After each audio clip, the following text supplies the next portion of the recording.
Welcome to the Friends Entrance Exam Experts online MDCAT preparation. This is Dr. Numan Askar, biology entrance test expert.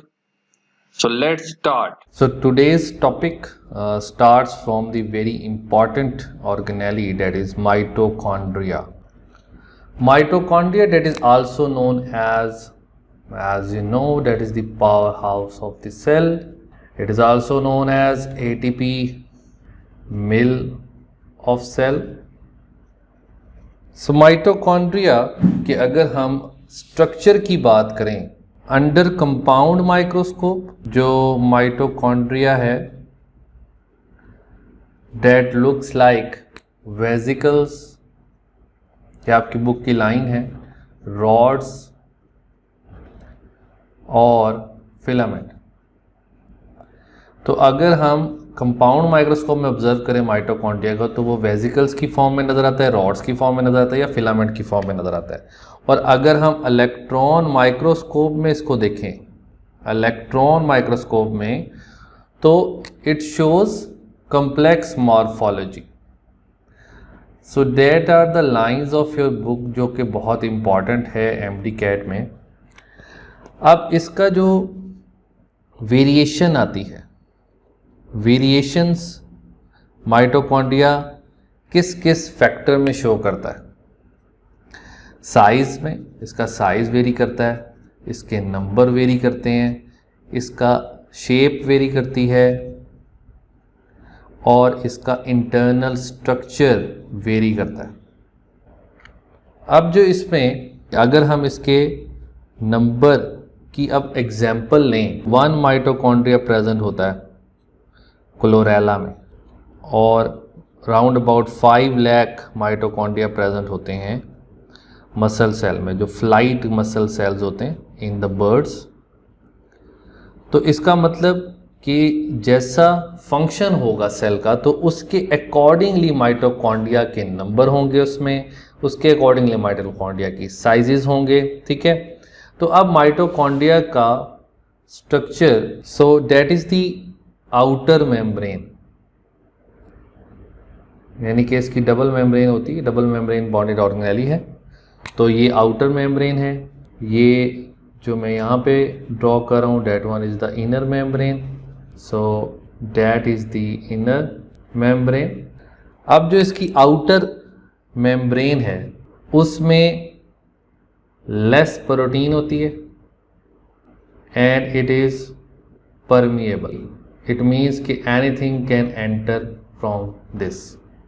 जबकि in the case of inner membrane इसमें protein ज़्यादा होती है and it is selectively permeable.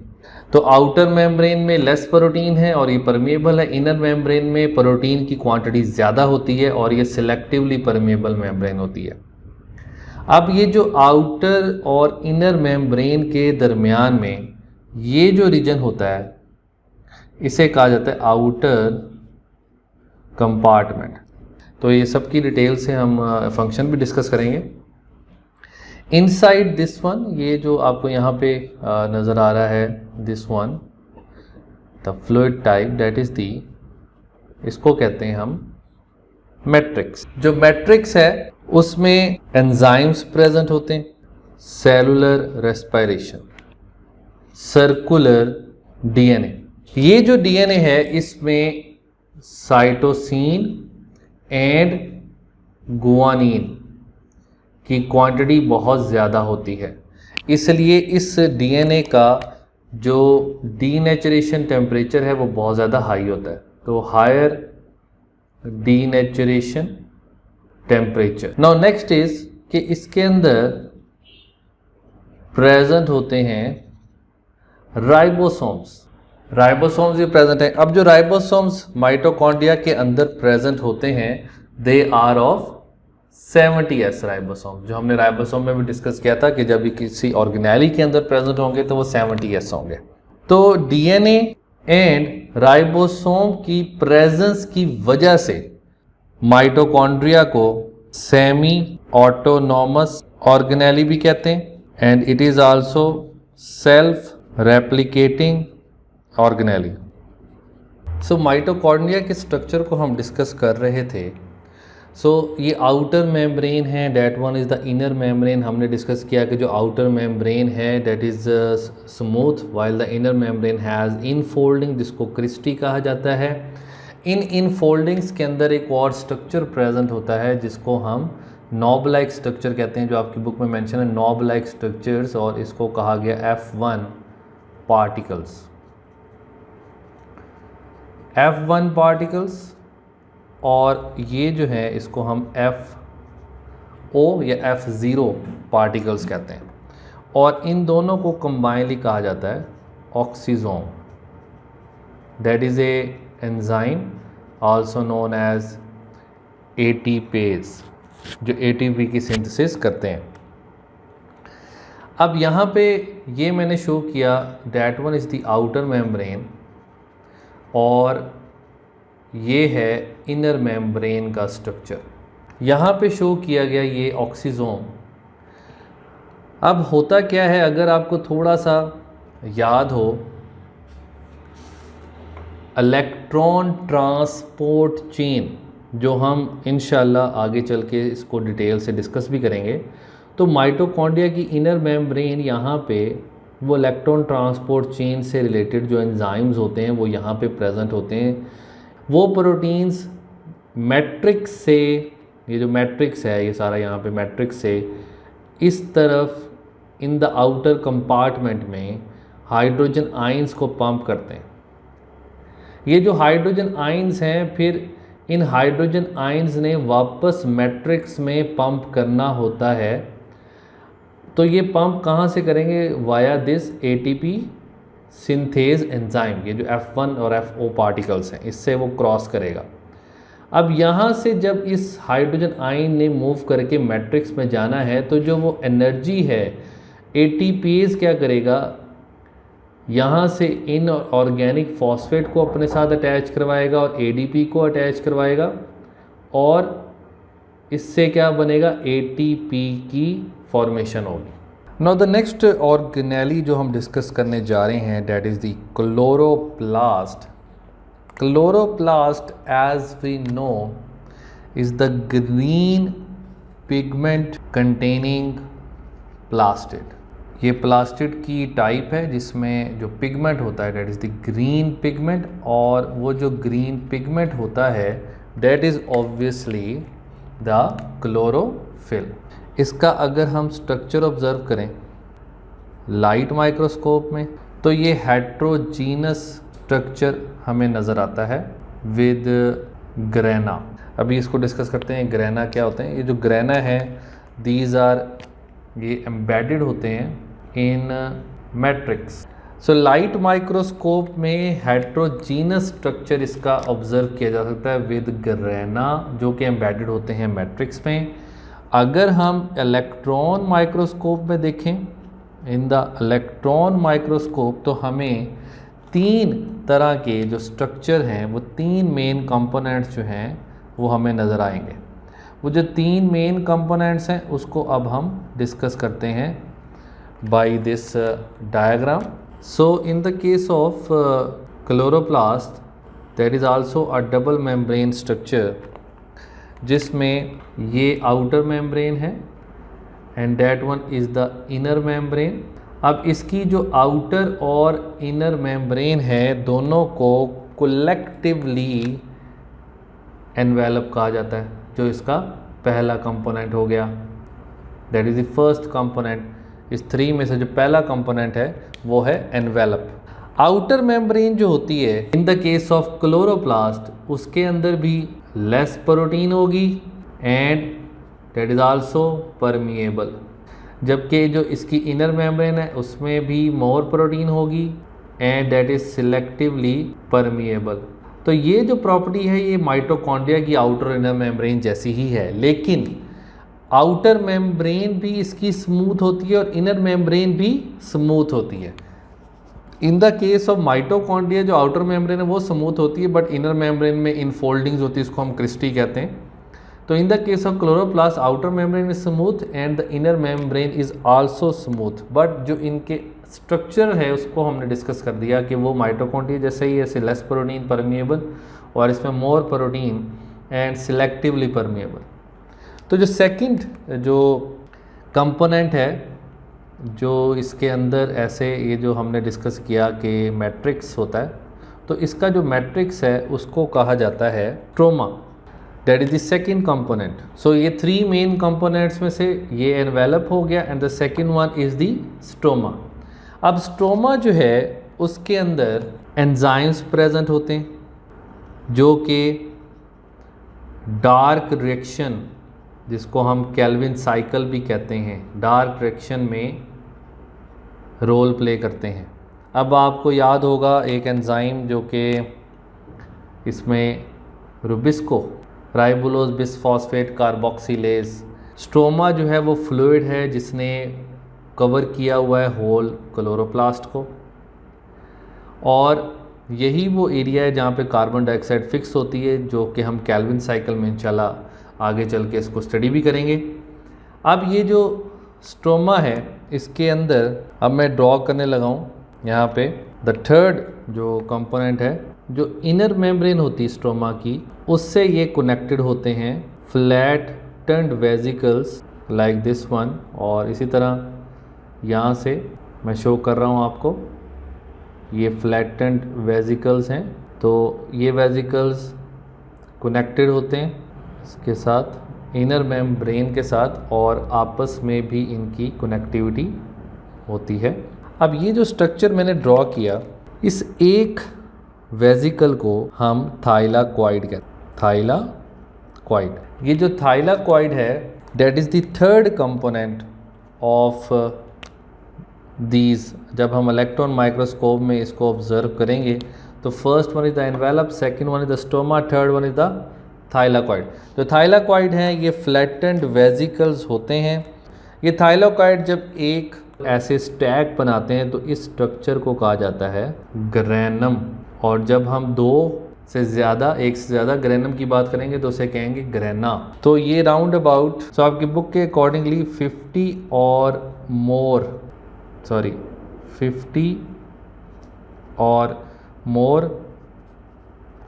thylakoids will form one granum। सो एक grana के अंदर 50 या उससे ज़्यादा थाइलाकॉइड्स प्रेजेंट होते हैं। तो ये जो ग्रेना आपस में एक दूसरे के साथ कनेक्टेड होते हैं, इसको हम इंटरग्रेना कहते हैं। ये नॉन ग्रीन पार्ट है। और जो ये होते हैं थाइलाकॉइड्स, इनके अंदर ये पिगमेंट्स जिसकी बात की हमने, सो दैट इज़ क्लोरोफिल, जो कि ग्रीन कलर का पिगमेंट प्रेजेंट होता है, तो उसे क्लोरोफिल कहा जाता है। स्ट्रोमा है, इसके अंदर एक तो हमने डिस्कस किया कि एंजाइम्स होते हैं डार्क डायरेक्शन में, प्लस इसके अंदर ये सर्कुलर डीएनए भी प्रेजेंट होता है, small circular DNA, and there is also ribosomes जो कि अगेन 70S होते हैं। तो राइबोसोम्स और सर्कुलर डीएनए की प्रेजेंस की वजह से जो क्लोरोप्लास्ट हैं they are also semi autonomous and self replicating. So अब क्लोरोप्लास्ट में ये मैं ड्रॉ करने लगा हूँ थाइलाकॉइड का स्ट्रक्चर। सो ये थाइलाकॉइड की मेम्ब्रेन होती है, इस तरह ये 2 थाइलाकॉइड शो किए मैंने, लाइक दिस वन। सो ये जो थाइलाकॉइड्स हैं ये flattened vesicle and that one is the membrane, ये इसकी मेम्ब्रेन है, and this one is known as the lumen. So जो क्लोरोफिल जो कि ग्रीन पिगमेंट्स हैं, जो कि क्लोरोप्लास्ट जिसकी वजह से ग्रीन कलर का हम ऑब्ज़र्व करते हैं, सो जो क्लोरोफिल है तो इसको आपने डिस्कस किया था अपनी फर्स्ट ईयर में 11 चैप्टर में कि जो क्लोरोप्लास्ट हैं सो जो क्लोरोफिल है इसको आप अपनी प्रीवियस क्लास में डिस्कस कर चुके हो कि वो एम्बेडेड होते हैं मेम्ब्रेन के अंदर। आपको याद होगा photo system 1 and photo system 2 जिसके अंदर क्लोरोफिल जो है वो प्रेजेंट होते हैं। तो जो फोटो सिस्टम 2 है वो मेम्ब्रेन के इस साइड पे प्रेजेंट होता है और जो फोटो सिस्टम 1 है वो इस साइड पे प्रेजेंट होता है। तो ये बेसिकली स्ट्रोमा है, यहाँ पे ऑल ओवर देयर स्ट्रोमा। तो जो स्ट्रोमा के साथ जो अटैचमेंट है मेम्ब्रेन की वहाँ पे फोटो सिस्टम 1 प्रेजेंट है और जो फोटो सिस्टम 2 है वो दोनों जो थाइलाकॉइड जहाँ पे आपस में अटैच होते हैं वहाँ पे फोटो सिस्टम 2 जो है वो प्रेजेंट होता है। तो इसके अंदर जो है वो क्लोरोफिल भी प्रेजेंट है। इसके अंदर जो है यानी क्लोरोफिल जिसकी आप 3 टाइप्स पढ़ चुके हो, ABCD, ठीक है। और इसी तरह फाइकोएरिथ्रिन जो होते हैं एसेसरी पिगमेंट जितने भी हैं, कैरोटिनॉइड्स, ये सब जो हैं वो इसके अंदर प्रेजेंट होते हैं। So thylakoids are basically the region जहाँ पे फोटोसेंसिस का जो लाइट डायरेक्शन है वो परफॉर्म हो रहा होता है। सो ये मैं यहाँ पे मेंशन भी कर देता हूँ। सो थाइलाकॉइड्स जहाँ पे लाइट डायरेक्शन ऑफ फोटोसेंसिस होते हैं तो वो बेसिकली इसकी मेम्ब्रेन में परफॉर्म हो रहे हैं फोटोसिंथेसिस। सो अब देखते हैं क्लोरोफिल और हीम ऑफ हीमोग्लोबिन में क्या डिफरेंस है। जो आपकी बुक में मेंशन है कि क्लोरोफिल में सेंटर में मैग्नीशियम प्रेजेंट होता है Mg+2, जबकि हीम ऑफ हीमोग्लोबिन के सेंटर में आयरन प्रेजेंट होता है। सो नेक्स्ट ऑर्गेनेली जो हम स्टार्ट करने लगे डेट इज सेंट्रियोल। तो सेंट्रियोल जो होते हैं they are the non membranous organelles हैं। They are present near the nucleus and their number is 2 in number that are right angle to each other। और ये जो right angle to each other है इसके इर्द गिर्द ये 9 पेरीसेंट्रियोल पार्टिकल्स होते हैं। 1 2 3 4 5 6 7 8 9 और इसको फिर कलेक्टिवली हम सेंट्रोसोम का नाम देते हैं। सेंट्रियोल्स जो हैं वो डुप्लीकेट करेंगे before cell division at the G2 phase of interphase. Interphase की G2 फेज़ है उसमें ये डुप्लीकेट करते हैं और उसके बाद इसमें से स्पिंडल फाइबर्स अराइज होते हैं। अक्रेंस इसकी एनिमल सेल में प्रेजेंट है, सब माइक्रोब में और लोअर प्लांट्स में, जबकि एब्सेंट होते हैं इन दी हायर प्लांट्स। और एनिमल सेल में एक्सेप्ट मैच्योर मेमेलियन RBC ये प्रेजेंट होते हैं, यानी कि मैच्योर मेमेलियन RBCs में जो सेंट्रियोल्स हैं वो प्रेजेंट नहीं होते। तो अगर हम सेंट्रियोल के स्ट्रक्चर को देखें तो सेंट्रियोल जो हैं उसमें माइक्रोट्यूब्यूल से बने होते हैं वो, और उसकी जो अरेंजमेंट होती है वो 9+0 होती है। इसमें 9 माइक्रोट्यूब्यूल ट्रिपलेट्स होते हैं। इसमें जो प्रोटीन इन्वॉल्व होती है that is the tubulin protein. अब आप इस तरीके से देख सकते हो कि 9 जो माइक्रोट्यूब्यूल ट्रिपलेट्स हैं वो इस तरीके से अरेंज होते हैं, और ये जो 9 माइक्रोट्यूब्यूल्स हैं उसको जैसे मैंने ये नाम दिया A, B and C, और ये फिर आपस में ये कनेक्टेड होते हैं। इसको मैं अगर इरेज कर दूं यहाँ से, ये जो डॉटेड लाइंस हैं इनको मैं इरेज कर रहा हूँ, तो इसमें ऐसे होता है कि that A connected with C, that A with C, that A with C, that A with C, again this one, again this one, again this one, again this one and again this one। सो इस तरीके से ये arrangement होती है centrioles की। अब जो centrioles हैं उनके जो फंक्शंस हैं वो देखते हैं कि एक तो ये फरोइंग में रोल प्ले करते हैं during cell division, furrowing during cell division जिसको हम क्लीवेज फरो कहते हैं। और आपकी बुक के अकॉर्डिंगली ये फंक्शन है इसका कि formation of cilia. Now next organelle is microtubules. Microtubules जिसका सबसे पहले हम स्ट्रक्चर देखते हैं कि they are hollow, long, unbranched and cylinder, यानी कि थिन होते हैं, और they are made up of tubulin protein Their functions are their formation of spindle fibers, formation of esters, जिनको हम डिटेल से सेल डिवीजन के आर्टिकल में डिस्कस करेंगे, formation of cilia, flagella, basal bodies and centriole. तो centrioles में हमने microtubule की अरेंजमेंट देखी, वो 9+0 होती है, जबकि सीलिया में वो 9+2 होती है। तो 9 पेरिफेरल माइक्रोट्यूब्यूल टिपरेट्स होते हैं और 2 सेंट्रल माइक्रोट्यूब्यूल्स होते हैं, और इसमें 9 माइक्रोट्यूब्यूल पेरिफेरल टिपरेट्स होते हैं और सेंटर में हॉलो स्ट्रक्चर प्रेजेंट होता है। अब हम स्टार्ट करते हैं यूकैरियोट एंड प्रोकैरियोट का डिफरेंस इस डायग्राम से हम ऑब्जर्व करेंगे।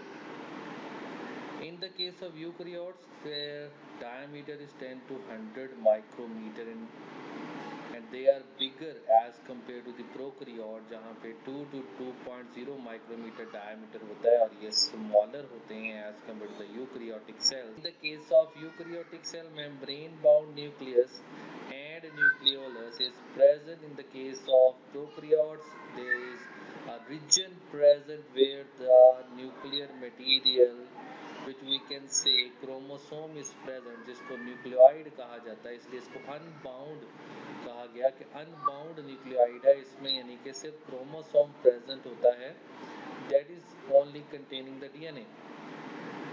In the case of eukaryote, they have complex appendages. In the case of prokaryote, they have simple appendages. तो appendages eukaryote के केस में cilia and flagella that are more complex as compared to the prokaryote, flagella, fimbriae and pillae. Eukaryote में जो DNA है वो linear होता है with histone protein उसमें प्रेजेंट होती है, इस स्ट्रक्चर को कंबाइनली न्यूक्लियोसोम कहा जाता है। In the case of prokaryote there is circular DNA present, membrane bound organelles, membrane receptors are present in the case of eukaryotic cells. In the case of prokaryotic cell, there is no membrane bound organelles. Mitosis is present in the case of eukaryotic cell. Mitosis is absent in the case of prokaryotic cell. Cell wall simple है when present eukaryote में cell wall है, अगर हम plant cell की example लें तो वो cellulose की बनी होती है, जबकि प्रोकैरियोट्स में जो सेल वॉल है वो कम्प्लेक्स होती है, पेप्टाइडोग्लाइकन की बनी होती है। साइटोस्केलेटन इसमें प्रेजेंट है और राइबोसोम 80s होते हैं, इसमें स्मॉल राइबोसोम में 70s और इसमें साइटोस्केलेटन प्रेजेंट नहीं होता। अब ये वो स्ट्रक्चर्स हैं जो यूकैरियोट और प्रोकैरियोट दोनों में प्रेजेंट होते हैं। Flagella, plasma membrane, cell division होती है दोनों में, बट यूकैरियोट में माइटोसिस से होती है और प्रोकैरियोट्स में बाइनरी फिशन, अगर हम बैक्टीरिया की एग्जांपल लें तो उसके थ्रू होती है। साइटोप्लाज्म भी प्रेजेंट है, राइबोसोम भी प्रेजेंट है, क्रोमोसोम्स भी प्रेजेंट होते हैं। अब हम आपका नॉलेज चेक करते हैं। So which statement about prokaryotic cell is true? Options: prokaryotes have a definite nucleus, they are modern type of cells, fungi and protista included in prokaryotes, their nuclear material is directly submerged in the cytoplasm. So अभी हमने इसको discuss भी किया। Prokaryotes में definite nucleus नहीं होता और ये प्रिमिटिव टाइप ऑफ सेल्स हैं, मॉडर्न नहीं है। फंजाई एंड प्रोटिस्टा प्रोकैरियोट्स में नहीं आते। So the answer is there nuclear material is directly submerged in the cytoplasm, जिस रीजन को हम न्यूक्लियोइड कहते हैं। Next is which of the following is a self-replicating organelle? Options are lysosomes, Golgi complex, nucleus and mitochondria. So obviously इसको आपने study किया है अभी through my lecture, so the answer is mitochondria. Next is which of the following metabolic processes occur in mitochondria?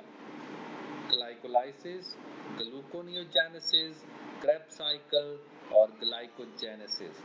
अब ये MCQ आपने खुद find out करने हैं, खुद इसका आंसर फाइंड आउट करना है, अपनी बुक से देखना है, मेरे लेक्चर से देखना है और फिर आपको इसका आंसर मिलेगा। नेक्स्ट इसी तरीके से इस का आंसर आप फाइंड आउट करोगे। Chromosome in frog cell are 46, 8, 26 और 48। Very simple MCQ. Next is plasma membrane is chemically composed of, ये MCAT 2012 का क्वेश्चन है। Lipids only, lipids and proteins, lipids and carbohydrates, glycolipids. So books and my lectures will help you in finding the answer of this question. Next is, what cell feature is responsible for storing water? Mitochondria, lysosome, vacuole, or chloroplast? So find out the answer of these MCQs. Thank you very much and Allah Hafiz.